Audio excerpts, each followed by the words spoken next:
Good day, Thomas Jefferson Hour podcast listeners. And as always, thank you so much for listening. This week, it's our annual 4th of July show. Yes, we're featuring our friend Joseph Ellis, who is now in an undisclosed location in Vermont. He's been there since the pandemic began. It's given him some leisure that he normally does not have in his very busy life as a scholar and historian.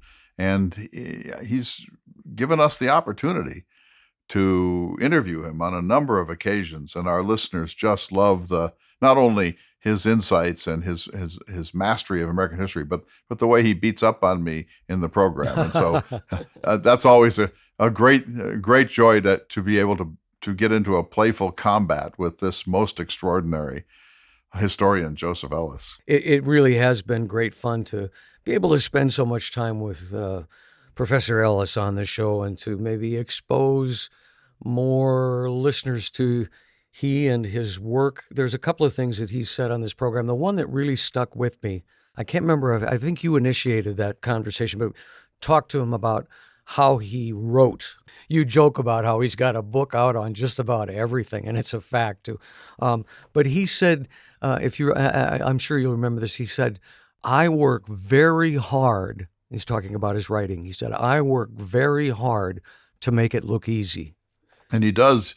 You can read his books, American Sphinx, The Character of Thomas Jefferson, or His Excellency, about George Washington, or Passionate Sage, about John Adams, and so on. There are more than a dozen of them.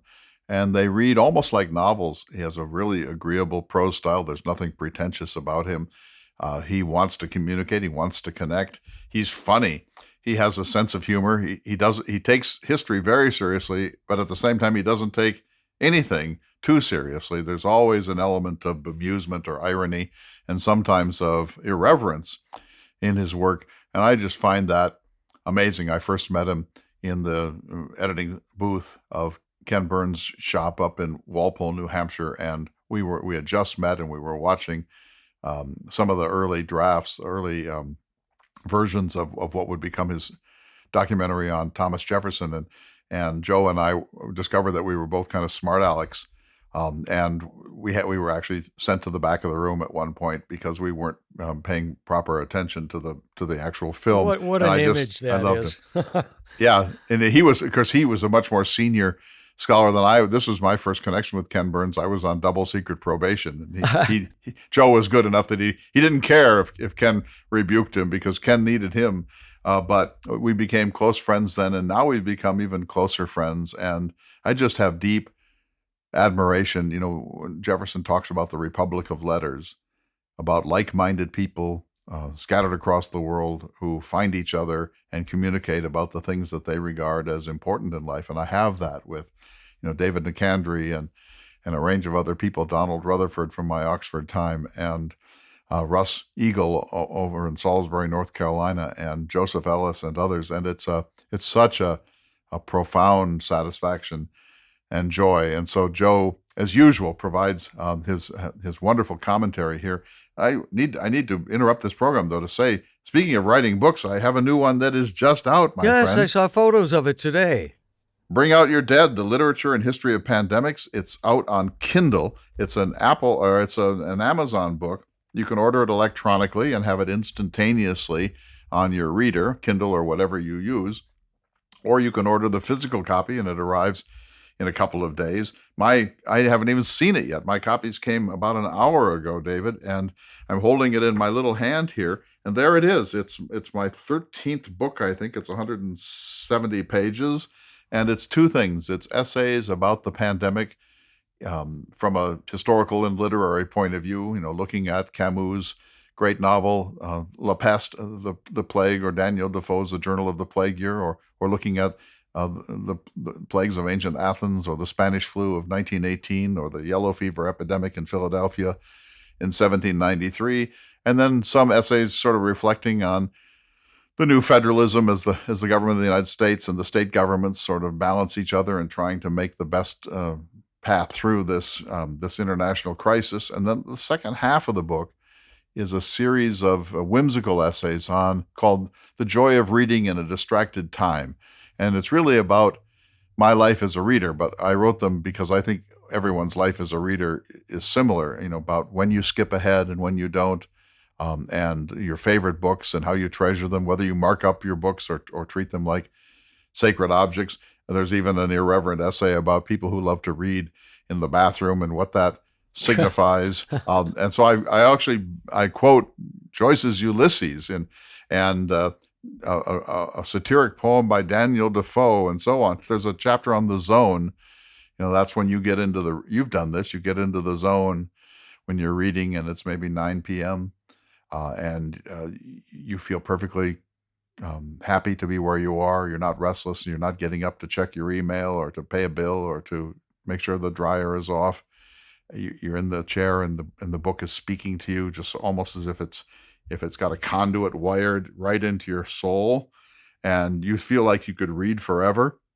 And there's no backing up because you glossed over a passage or weren't paying full attention. It's that rare, rare moment when you are zoned in to a book, and it's one of the most, it may be for me the most magical thing in my life. It only happens 2 or 3 times per year. And so there's a chapter on that. There's also a chapter on reading books through. The only 2 books I've ever read through, I'll ask you this question. The only 2 books I've ever read through are Anna Karenina, which is a long, long thing. And there's a chapter on that. And earlier than that, I read Shane when I was in 7th grade. Shane is a novella about a gunslinger and some homesteaders. But those are the only 2 books I've ever read without stopping, except to do things you just have to do, like sleep or have a meal.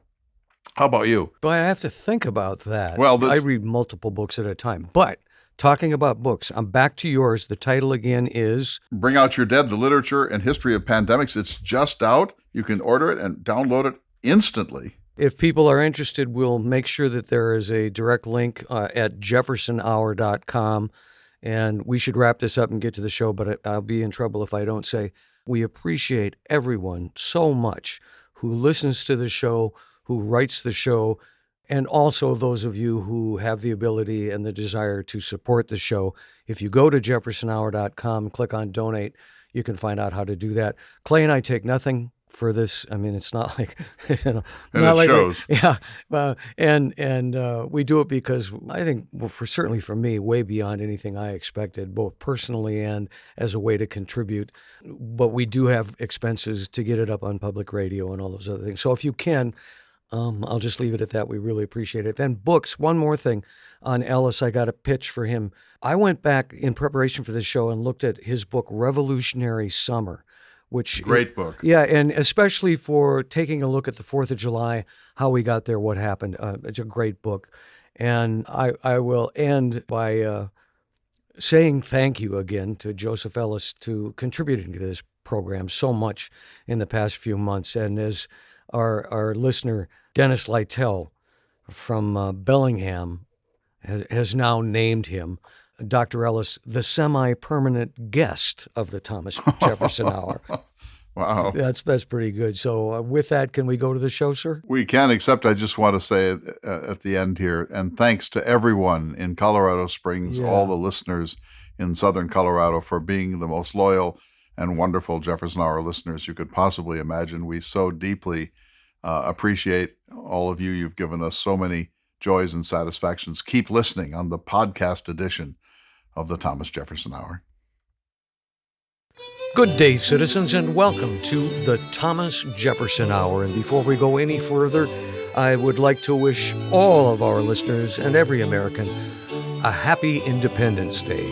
This week, we are joined by the creator of the Thomas Jefferson Hour, Mr. Clay Jenkinson. I'm your host, David Swinson, and also by our favorite guest and returning champion, Mr. Joseph Ellis. Good to see you all, sirs. Joe Ellis, you're our extraordinary guest. The pandemic has put you into an undisclosed location in a cabin somewhere in the Green Mountains of Vermont.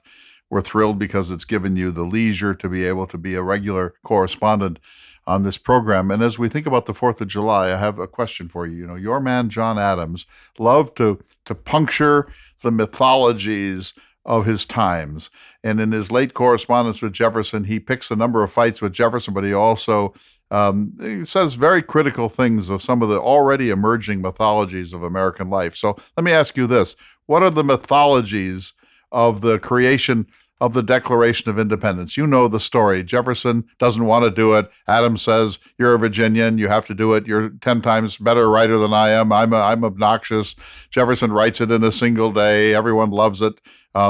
Franklin says it needs to be, we hold these truths to be self-evident. Adams agrees to champion every bit of it. Jefferson sulks really in the Virginia delegation. Franklin tells a funny story about a hat. Pick it up anywhere you want. What are the mythologies of this story? Well, there's one very factual mythology, and then there's a larger ideological mythology from Adams's point of view. The factual mythology is that everybody's got the day wrong. It shouldn't be the 4th. It should be the 2nd. because the 2nd was the day they voted on the proposition that these colonies are and have every right to be independent states. That was the resolution from Virginia. When they voted on that, that was a vote on independence. And he even wrote a letter to Abigail on the 3rd and said, yesterday will be the day that Americans will celebrate. They will have fireworks. They will have parades. He's got everything right, except the day's wrong. And we've always had the day wrong. It should be the 2nd. And so I've developed the following shtick over the years to say that Adams and Jefferson both came to recognize the day was wrong, and they decided to make it right by dying on July 4th, 1826, and finally making it right. But I think that Adams is suggesting as well that not only is the date wrong, but it misconstrues the significance of the document called the Declaration of Independence. He thinks that it's like the thunder after the lightning has already struck, that it's a sort of an aftermath, a kind of rhetorical aftermath. And that the decision, not just on July 2nd, but on May, I think, 15th, to tell all the respective colonies to rewrite their colonial constitutions to become new state constitutions, not at all dependent on Britain's monarchy or parliament for their power. That was the big moment. And of course, he thinks that's the big moment because he wrote the resolution of May 15th. But that they had already basically decided that they were going to go independent. And that the celebration of the 4th was always wrong calendar-wise, but it was also wrong to celebrate this rhetorical moment rather than the real political decision to leave the empire. You know, you're just parroting Adams here. Let me read from the letter that he wrote on July 3rd to his wife Abigail. Their correspondence is it's a marvelous exhibit of a beautiful lifelong friendship and love affair. But he says, and I'm now quoting, "The 2nd day of July, 1776, will be the most memorable epoch in the history of America. I am apt to believe that it will be celebrated by succeeding generations as the great anniversary festival. It ought to be commemorated as the day of deliverance by solemn acts of devotion in God Almighty. It ought to be solemnized with pomp and parade, with shows, games, sports, guns, bells, bonfires, and illuminations from one end of the continent to the other from this time forward forevermore." Wow, right. Isn't that great? He got it exactly right. He's just off by 2 days. That's right. That's right.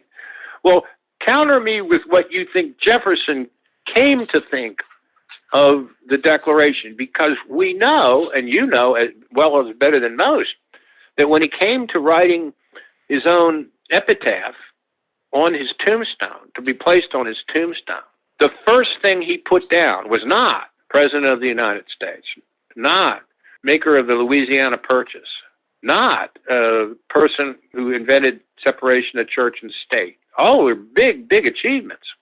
First thing he put down was author of the Declaration of Independence.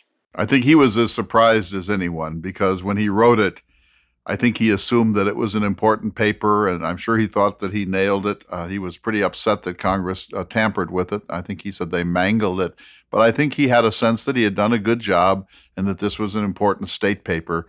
but he could not have known that this was going to become the most important of all these documents, that it would arguably be the most important document in American history, with the possible exception of the Emancipation Proclamation and Lincoln's second inaugural. Nobody could have known that at the time. And by the way, if John Adams had known it, he probably would have written it himself. There's a variable in here that we need to remind our listeners one.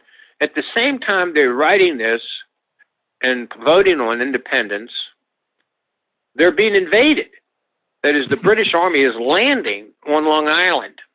And so that it's like an extraordinarily crowded moment, that the military and the political events are all congealing in this moment. And so a kind of thoughtfulness and a kind of contemplativeness that we associate with this document and with Jefferson's drafting of it is not really right. I think that one thing that should be mentioned that is very relevant these days. In the first draft, or it's really the second draft, but Jefferson's second draft of the Declaration, the one that was sent to the full Congress. And there is a painting, a famous painting that the original hangs, it's by John Trumbull. It's in the Capitol Dome, I believe. Yes. It says the Declaration of Independence. And you can look this thing up in Google, and some of the entries will be, this is a picture of them, of the, the 4th of, it says July 4th. It's not July 4th. It's June 28th. It's the moment that the committee, with Jefferson at the lead, delivers the document that he's just drafted and they've approved to the full Congress. It's June 28th. It's not July 4th. But in that document, before they spent a day and a half editing it, he has a paragraph, and they delete this whole paragraph. The paragraph essentially attempts to blame the slave trade and slavery itself on George III. Now, it's a preposterous idea. It doesn't make any historical sense, but it makes extraordinary propaganda sense and political sense. Just think, if they'd left that in, the arc of American history would be different, because the founding document would have in it a statement that the principles on which we are now founding ourselves are incompatible with slavery, and that's been something imposed on us and that we hereby reject. And surely that was Jefferson's strategy, even though the argument is a little bit specious. But here are the words, Joe, the longest single paragraph of the Declaration. It's a garbled paragraph. He's struggling in this. He doesn't know whether he really wants to say it, I think. It's one of the most unlyrical passages he's ever written, but read it to us. It's tortured, and this is his indictment of George III. I'm quoting now. He has waged cruel war against human nature itself, violating its most sacred rights of life and liberty in the persons of a distant people who never offended him, captivating and carrying them into slavery in another hemisphere, or to incur miserable death in their transportation thither. This piratical warfare, the opprobrium of infidel powers, is the warfare of the Christian king of Great Britain. He has prostituted his negative, his veto, for suppressing every legislative attempt to prohibit or to restrain an execrable practice, determined to keep open a market in which men should be bought and sold, and that this assemblage of horrors might not want no fact of distinguished dye, and blah, blah, blah. That's powerful stuff. Jefferson, if he'd gotten away with it, would have, as you say, said to in our birth certificate as a nation, we realize that slavery is incompatible with our ideals, and we are determined to do something about it. Absolutely. Now, as I, have interpreted that over the years, I've been more struck by how that is unlike most Jeffersonian writing. It's got moments that are blurry and confusing. Almost Madisonian, but I think, that at that stage of Jefferson's life, he really did believe that slavery was an anachronism of the Middle Ages, that it was something that needed to die a natural death in any modern society, and we were the first modern republic in history. And so that, in some sense, he thought that emancipation would be self-enacting, that that slave labor couldn't compete with free labor, and blah, blah, blah, which all turned out to be wrong. But that at the high level of the high altitude where his mind worked best, what he is seeing and seeing for that whole generation is that this institution is fundamentally incompatible with the values we claim to be standing for. I mean, Samuel Johnson, in a pamphlet the year before called Taxation, No Tyranny, he's a Tory. He's got a line in there, though, that they know is true, and Jefferson is saying it is true. And why do I always hear the loudest yelps for liberty from the drivers of Negroes? Yes, it's a horrible thing, but he's right. And Jefferson knew. And on this coming 4th of July, go back and read the original and have a debate amongst your family and friends. This is the kind of thing we need to argue about as a people right now. No, we're going to need to take a break, Joe, but I just have to challenge you here. You missed an opportunity. You were talking about how we nearly lost the war and Washington could have been captured or killed, and we slipped the noose in Long Island and then again at the top of Manhattan, and there was a crowded time during the summer of 1776. I thought you were going to say, as you usually do, oh yeah, and I wrote a book about that. As a matter of fact, he did write a book about that, and we do need to take a short break, but when we come back, I'm going to bring that book up, if I might. Oh, yeah. We'll be back in just a moment. You're listening to the Thomas Jefferson Hour.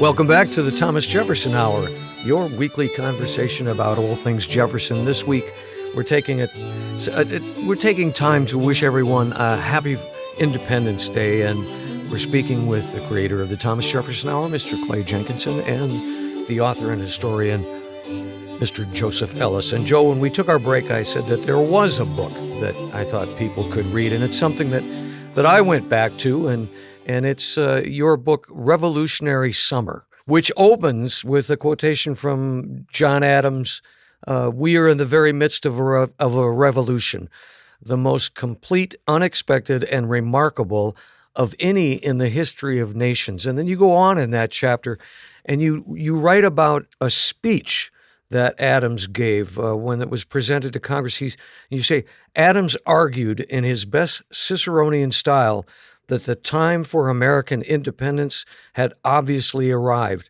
It was the most significant speech in Adams' long political career, but was delivered without notes, and no record of it exists.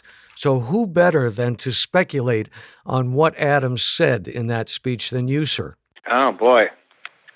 I think that he used the occasion to review the last few months of the debate in the Continental Congress about whether they needed to take the final step. They had denied Parliament's right to legislate or tax them, and they were clear that they were agreed on that. But the final step was to break with the king, because once that happened, then that was saying that independence was inevitable and, in fact, here now. What is also occurring at the same time is, I mentioned that the Congress passed a resolution that all the colonies need to rewrite their constitutions. They started to do that, and they were supposed to tell the Congress whether or not they thought that it was right to do just that. They all wrote back. So, like, there are 58 towns in Massachusetts. Each one of them sent letters back saying, we debated this in our town meeting. In the counties in Virginia, the same thing. And what they had before them was a series of statements basically saying, we don't have a decision to make, really. We don't have to declare independence of George III. He has already declared independence of us. He has sent armies, including Hessian troops, which they all think are rapists, and they're invading us right now. We don't have a choice. So the decision made by Congress on the July 2nd, is really a decision that has the wind of popular opinion behind it. And Adams is, in that moment, reminding his fellow delegates that is the case. It's a no-brainer. So let me ask you a question, Joe, about Adams' style. I'm so glad you brought this up. So he gave that speech. We don't have the notes from it. But from what you know, which of the following is closest, do you think, to how Adams would have behaved and sounded? Is he Everett Dirksen? Is he Senator Byrd from West Virginia? Is he Hubert Humphrey? Is he Bill Clinton? Or is he Paul Giamatti? Where is the style of Adams in that cluster? He's Cicero. He's Cicero. He did think he was the American Cicero, didn't he? And he studied Cicero's prose, and he posed in front of mirrors to make gestures like Cicero did. Do you think he was an effective orator? In those contexts, yes. I mean, he's summing up a year and a half of commitment to a cause which nobody and very few people had believed in. They really didn't like how uncomfortable they were making him. But in those moments, if you have a lawyer, if you want a lawyer to defend you in a cause like this, he would be one of the best ones, because he's emotional. He's not purely logical. He's not careful. He's making a case that plays on your feelings as well as your ideas, and I think it was one of his great moments. And unfortunately, we just don't have a record of what it was. If I could, I'd like to back up to something that the two of you discussed in the first part of our conversation this week, and that was this missing paragraph from the Declaration of Independence. And you, Joe, talked about how different America would have been had that been part of the Declaration. Might have been. And then you also both kind of said, well, he made this argument, but it was, I think you used the word specious, Clay. It wasn't really. On the other hand, there's this, the times we're going through public protests, there's a very famous photograph or video of a statue of Edward Colston being pulled off its stand and thrown into the harbor. He was a wealthy Royal African Company official and was a slave trader. So I'm asking, I guess, in a long way, there was some complicity in English business in bringing slaves to America, was there not? Oh, yeah.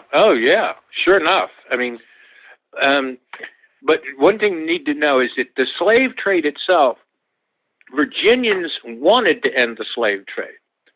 In taking the position that slave trade was needed to end, Jefferson was taking a popular position in Virginia because their plantations were overstocked, and they could make the most money by selling their excess slaves to South Carolina and Georgia. But the underlying point is, why did they delete it? They deleted it because if you left it in, it would be likely that South Carolina and Georgia would secede from the Union. Or, in this, maybe the more timely way to put it is, they would not sign. They would not support independence. And in that sense, withdraw from the Congress. And that's the problem you're going to have throughout this period. Namely, that what needs to hold them together to win the war and then eventually to come together as a single nation is cohesion and the Union. And there are at least 2 to 3 states that are prepared to refuse that. And South Carolina is the epicenter of that. So you're saying that independence might not have occurred had it not been for... If you left it in, on the one hand, it leaves... it's uplifting and it's extraordinarily significant. They were thinking about this. On the other hand, from a practical point of view, you risk destroying the unity that made possible the signing of the document itself. In a previous program about 6 or 7 months ago, you said something that's haunted me ever since. You said that in American history, we've tended to play our race card face down, but now it's face up. And boy, is it face up now. This is going to sound really severe criticism of the South, but the southern states, Georgia, the Carolinas, held up the Declaration of Independence and forced the removal of that document. At the Constitutional Convention in 1787, the southern states held up the process and refused to go forward if they didn't get protections for slavery, 3 of which were the Fugitive Slave Clause, the postponement of any adjustment of the slave trade, and the 3/5 Clause. Then you have all these crises in the 1820s, the 1830s, all the way through the 1850s. And in every case, the South held up the progress of humankind when the majority of the American citizens were somewhat reluctantly, but nevertheless prepared to do the right thing.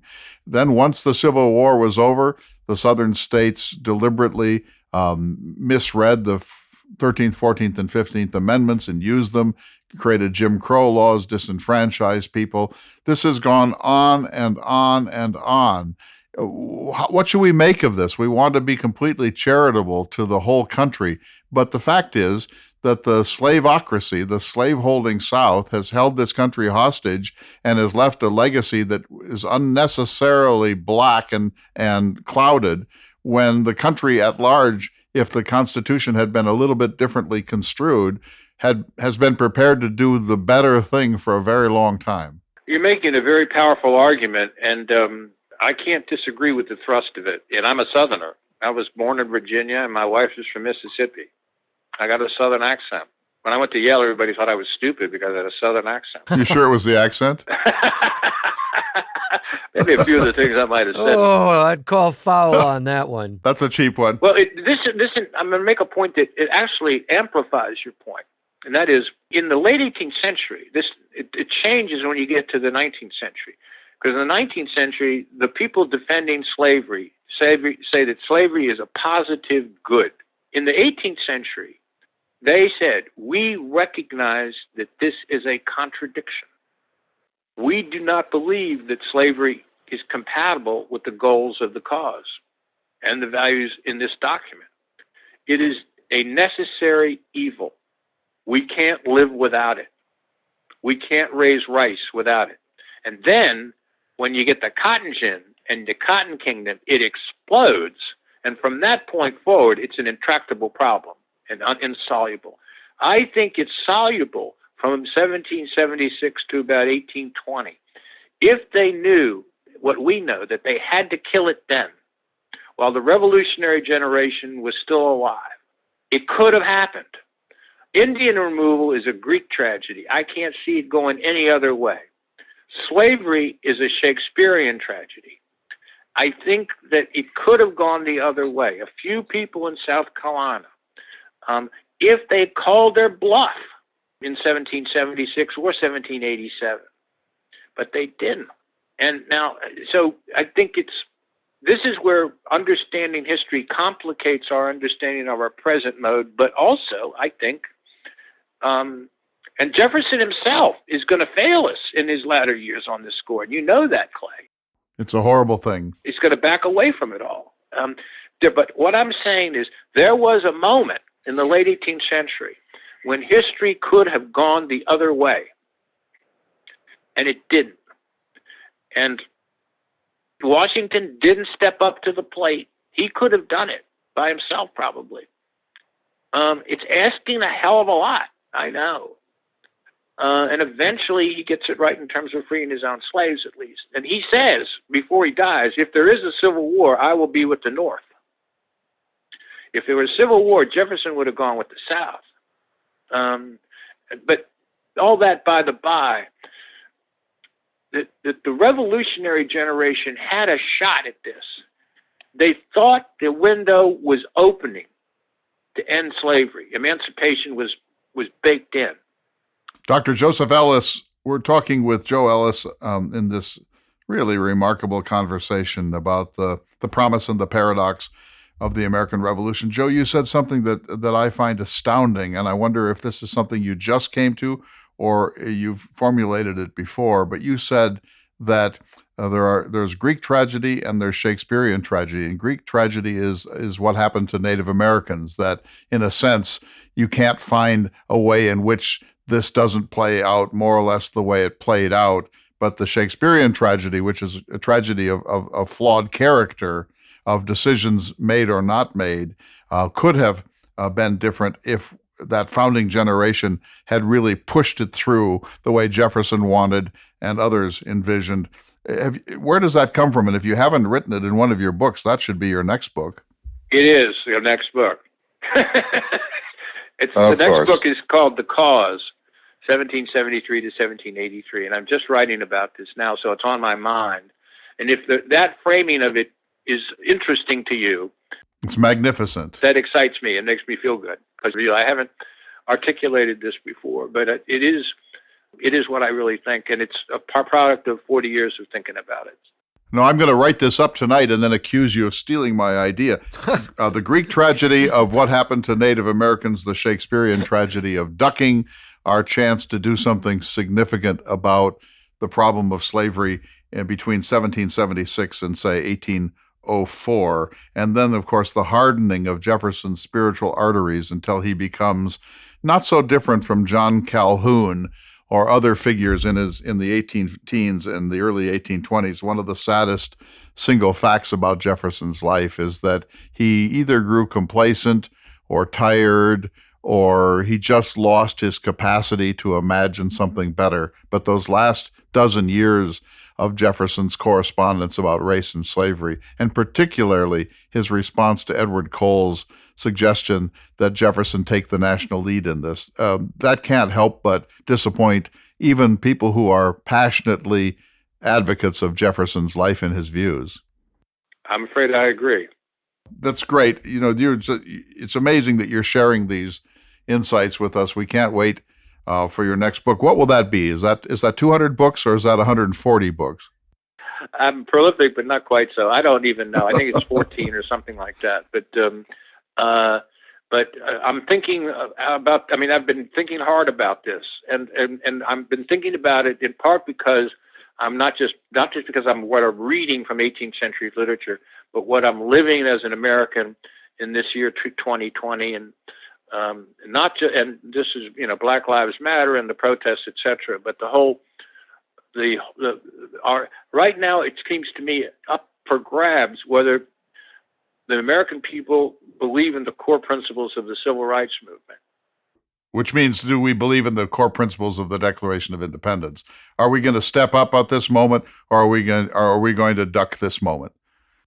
David, I want to say something about Joe here to you. Jefferson said when he was the minister to France following Franklin, he said, it's a school of humility. I called Joe this morning to set up this conversation to remind him that we were going to do this. And guess what he said? He said, I'm working on my latest book, and I'm trying to decide whether I'm going to let Random House or Knopf or Yale or Viking Press or Harvard or Oxford or Cambridge or Stanford. I haven't decided yet what press I'm going to allow to publish my latest book. And all I wanted to do was go out like Candide and water my garden. Oh, poor you. I did not say all those places. I said 2 publishers, but he's got the basic point correct. I did tell him that. The first thing that came out of his mouth was that he's juggling major presses to decide which one will buy him the new Ferrari. And well deserved. And again, before we run out of time, I want to encourage listeners to take a look at your book, Revolutionary Summer. I just find it to be a perfect 4th of July read. And there are so many things I came across that I would like to ask you about, but I know you're limited on time this week. I think you have to go into training for next week's big match, don't you, sir? The grudge match. Oh, yeah. Match. I've been training. I've got my Muhammad Ali gloves on, and it's going to be a debate between Clay and me on Washington and Jefferson. Well, let me close with this from your book. You wrote, "The American dream, then, is the Jeffersonian dream writ large. There you go. Embedded in language, composed during one of the most crowded and congested moments in American history by an idealistic young man who desperately wished to be somewhere else." Well written. Yeah, you apparently forgot that, Joe. You forgot that high praise of Jefferson. What is it? Whitman said, "I contain multitudes." It's, you're channeling your inner Lincoln there. He said something quite similar about Jefferson. With his forecast in this time where he could have written. All power to Jefferson, who the man had the forecast to embed in a document merely circumstantial. A mere revolutionary document, something like that. A mere revolutionary document, an abstract truth, and to embalm it there forever and ever. Okay, so Joe, exit question. It's the 4th of July show. As a historian, a major, significant American historian, at the capstone of a great career, as you look at the American experiment on this 4th of July on a traditional Yale University grading system of A through F. How do you think we're doing? B minus. That's pretty high. That's higher than you would give. Yeah, I'm. That's optimistic, I guess. But the Yale system is highly inflated. I can tell you, I got good grades there. I'm going to call Vermont and tell the Highway Patrol to watch for fireworks on the 2nd of July. If they go up over your house on the 2nd, we'll know that it's you. All right. Thanks for taking time to be with us this week, Joe. I sure look forward to our next conversation then. And lastly, happy Independence Day, sir. All right, and everybody stay safe. We'll be back in just a moment. You're listening to the Thomas Jefferson Hour.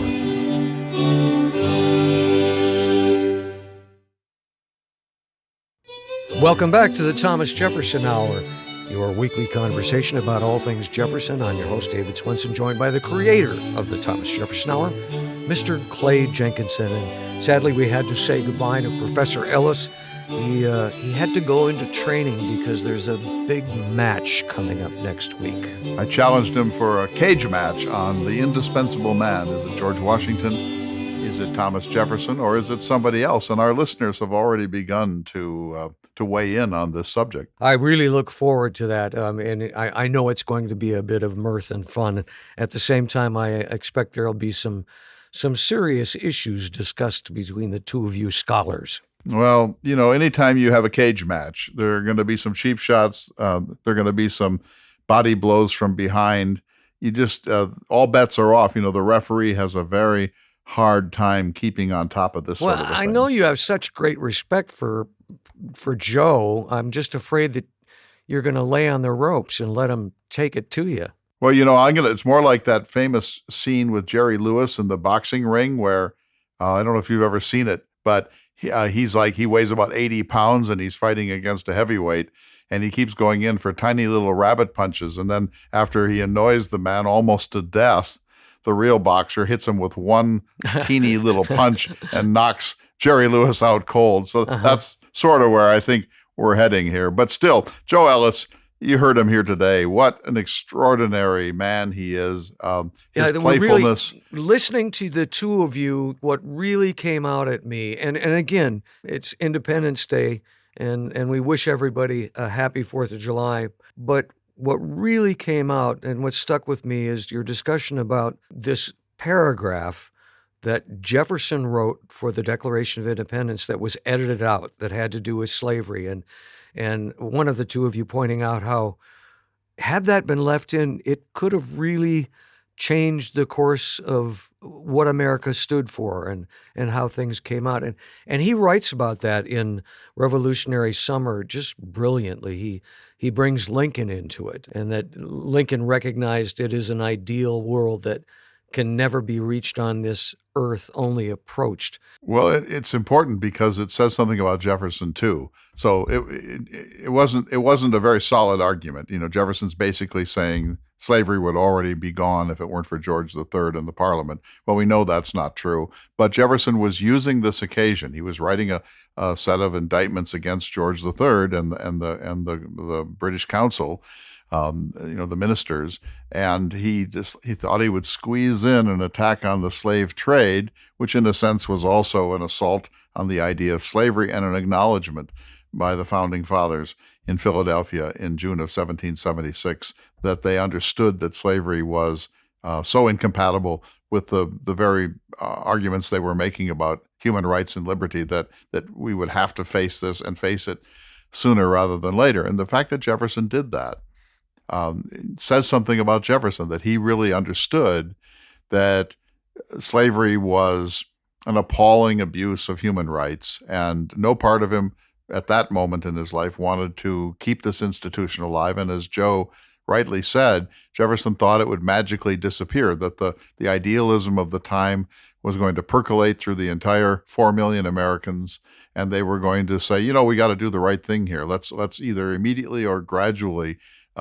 detach ourselves from this abomination and figure out what the next step is in the course of the American experiment. And so Jefferson had that view in the summer of 1776, and it's too bad that the Carolinas and Georgia, and Jefferson said several New England slave trading states, looked askance at that idealistic moment and expunged it. And that not only, as Joe says, cost us an opportunity to really set the trajectory of American life on the questions of race and slavery in a different way, but it also hurts Jefferson because, as you know, he's suffering grievously now from his complicity in race and slavery. And although he deserves it on the whole, the story is not a simple one. It's not one without lots of intermediary shades and differences of tone and mood. It's wrong to accuse Jefferson of being a simpleton on this question. It's pretty simple to a lot of folks, though. I mean, it quickly becomes a right or wrong issue. And Jefferson changed over the course of his life, his views of slavery. He did. So he was born into slavery. His first memory is a memory of slavery. He was surrounded by Africans and African Americans from his birth onward until his death. He read the literature of the Enlightenment and realized that, as Joe said, that slavery was a feudal, a late medieval institution, and that it was incompatible with the best modern thinking. And so he then tried between, say, 1770 and around 1790, he tried to do some things, including this famous paragraph in the Declaration of Independence. He also proposed a bill in Virginia that would have allowed slaveholders to free their slaves under controlled conditions. It was overwhelmingly rejected. He defended an African American who was of mixed blood and said, how many generations will a tincture of black blood follow you into slavery? And that was the first time, actually, in his court filings that he said all men under natural law are born free and equal. He also tried to keep slavery out of the American West in his bill for the government of the Western Territories, and in the Constitution he wrote for Virginia. He worked pretty hard at it for a number of years, and he got no traction. In fact, he was denounced, and it was clear that the people of Virginia were not going to agree with him, and they might withdraw their support from him on other questions if he persisted down that line. And so you have this picture of a man who's ahead of his time, who knows that this is unacceptable, and who's trying to engineer a path out. And then sometime around the mid-1790s, or maybe about the time of his presidency in 1800, he begins to kind of back away, shrug his shoulders a little, get complacent, stop fretting about it quite so much. And now, for the next 20 years, his response is merely rhetorical. And he writes things like, nothing is more certainly written in the book of fate than that this people must and will be free, and no man wishes more than I do to see, and so on. He writes all those things, but he no longer is working at it. He's no longer using his genius to try to engineer an escape from slavery, until by the Missouri Compromise of 1820, Jefferson has become a kind of Southern cracker, saying that the extension of slavery into the American West is a good thing, no longer an evil thing. And so that's a trajectory that's sad, but true, but it makes for a very complex story, and it's not one that can be just summarized on a postage stamp, and we are in some danger of that now. On the other hand, if you said to me, these Southern statues, these Confederates, these slaveholders, Cecil Rhodes, these British slave traders, and people who were fattening on the slave trade and slave auctions and so on, they all must go, and Jefferson and Washington are among them. As a person of intellectual and moral consistency, I would have a very hard time saying, oh no, we need to keep Thomas Jefferson and keep George Washington. Somehow they get an asterisk in this debate. I think that's going to be a very hard case to make. You can make that case. I've made that case myself. I make it to myself from time to time. But if you really want to face this, like who has to go if we're wiping the slate clean of those whose complicity is no longer minimally acceptable to us, then I don't know how you keep Jefferson on the mountain. Can I read one more paragraph from Joe's book, A Revolutionary Summer? Uh, All honor to Jefferson, to the man who, in the concrete pressure of a struggle for national independence by a single people, had the coolness, forecast, and capacity to introduce into a merely revolutionary document an abstract truth, and so to embalm it there, that today and in all coming days it shall be a rebuke and a stumbling block to the very harbingers of reappearing tyranny and oppression. So we have this man who did that, and then we have this man who did that. Um, I am certainly glad I don't have to sit in judgment. Well, we're fortunate that Abraham Lincoln existed. He was a student of the world of Thomas Jefferson. He was troubled and inspired by Jefferson. The Gettysburg Address begins with an echo of the Declaration of Independence. And Lincoln said, I've just written about this, and we'll put the article on the Jefferson Hour site, but Jefferson had written All Men Are Created Equal, and Lincoln said in the late 1850s, before he was president, Lincoln said, look, we don't know what Jefferson meant. Probably he didn't mean all that we wished that he would have meant by this, but it doesn't ultimately matter anymore. What he said was a universal statement of human equality and human right, and whatever they meant or he meant must now yield to what we need for this to mean. And if we are planning to go on as a people, as a nation, we have to read those words in the broadest, most universal possible way, or we can't go on. And so Jefferson, in a certain sense, ceases to be important to this discussion because the words that he wrote, and then you just quoted it so well, are this standard, this rebuke, this articulation of the aspirations of humanity that we must rise to the level of obeying and cherishing. And if we continue to believe that that was a contingent statement meant mostly for white people, that may be historically true, but we can't go on in this nation under those circumstances. And so Lincoln, David, plays this extremely important role in sort of a second Jeffersonian moment, but this time a more integrated one, and one that Lincoln came to not instinctively. He had to learn to understand this about the American dream. Well, forgive me, I must quote Tom Waits again. It's the pursuit you see, but never the arrest. And to me, that is America. And Jefferson was the one who started us there.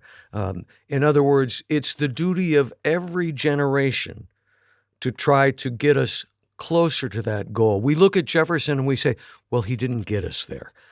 But maybe that's not his obligation or his generation's obligation. It's the generations that follow. Lincoln certainly realized that, and Lincoln achieved that. And far be it from me to judge, but it pretty much seems apparent that the current generation is trying to achieve that. And we might not get there, but we're going to get closer. And isn't that the promise of America? Well, we're at a crossroads now. The police murder of George Floyd and other similar events, and the national and international response that have come out of it, have put us on trial. That's put the very principles of America on trial, and more universal principles of the Enlightenment. And the question is, this has come to our attention in a big way. We can't ignore this any longer. Those videos are unmistakably abominable and appalling. And so now that this has come to our attention and it's lit up the world, we have to rise to the challenge of getting this right. And if we fail, if we just somehow say a bunch of stuff and maybe pass some namby-pamby legislation and then go back to sleep and forget what's happened, we will have lost one of the best opportunities that we are ever going to get to step back and rethink police procedure, to rethink urban race relations, to rethink equality under the law. This is a moment that has been handed to us, And it's absolutely essential that we not duck this and go back to our regular way of seeing things. Sir, I thank you for a tremendous conversation, and I shall thank Professor Ellis in absentia for that tremendous conversation. We just have a couple of minutes left, and I know you wanted to put a thank you out to some very special listeners in Colorado. I do, but first let me say that next week on the Thomas Jefferson Hour, there will be the cage match between Dr. Joseph Ellis and I, and that will be about the indispensable man. And, we've been using sort of Muhammad Ali metaphors, and I really resented it earlier today when Joe said to me, "It'll be rope-a-dope and you're the dope." But that's all right. I'm not gonna come in bitterness next week. But to your point, Colorado Springs has been central to the Thomas Jefferson Hour. There are 3 or 4 or 5 places around the country that are our particular host stations, flagship stations. And I have a relationship with Colorado Springs that goes back 30 years now. I've performed there innumerable times for the public library system, for the arts initiatives, and for the U.S. Air Force Academy. I love Colorado Springs. My daughter and I have had some very special times there when I was a divorced father living in another state, and we often met there. I have dear friends there. Some of the listeners to the Jefferson Hour there are people I've known for 20 and even 30 years. I love that beautiful city under the shadow of Pikes Peak. I was married at Cripple Creek, about 80 miles west of Colorado Springs. My closest friend in my Oxford years, Douglas Holmgren, is from Colorado Springs, and I've spent many nights and weekends with his family there. This is extremely important, and the station there, KRCC, has been a great friend to the Thomas Jefferson Hour, and we're thrilled and honored and grateful and deeply satisfied by that relationship. They have decided now that it's time, after more than 20 years, to move in a different direction, and so the Jefferson Hour is no longer to be carried on the station. The good news is that it's available on podcast, and it's free, and anyone can get hundreds of our programs on the Jefferson Hour site at any time, and so nobody will be in danger of not having access to the Jefferson Hour.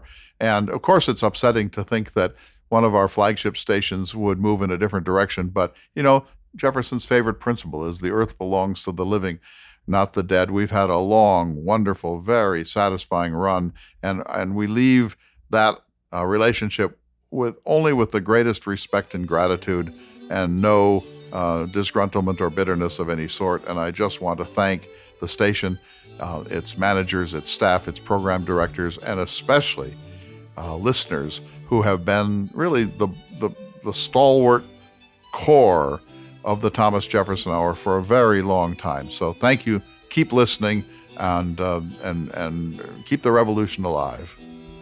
And with that, please join us next week for what will be maybe the last ever Jefferson Hour, because Joseph Ellis has decided to pummel me in the cage match, trying to defend the indefensible, that George Washington was the most important of the Founding Fathers. And speaking of George Washington, in weeks to come, we'll be interviewing Lindsay Chervinsky about her new book, The Cabinet, George Washington and the Creation of an American Institution. But I do look forward to next week's episode. I can't wait. We'll see you next week for that exciting and maybe delightful edition of the Thomas Jefferson Hour.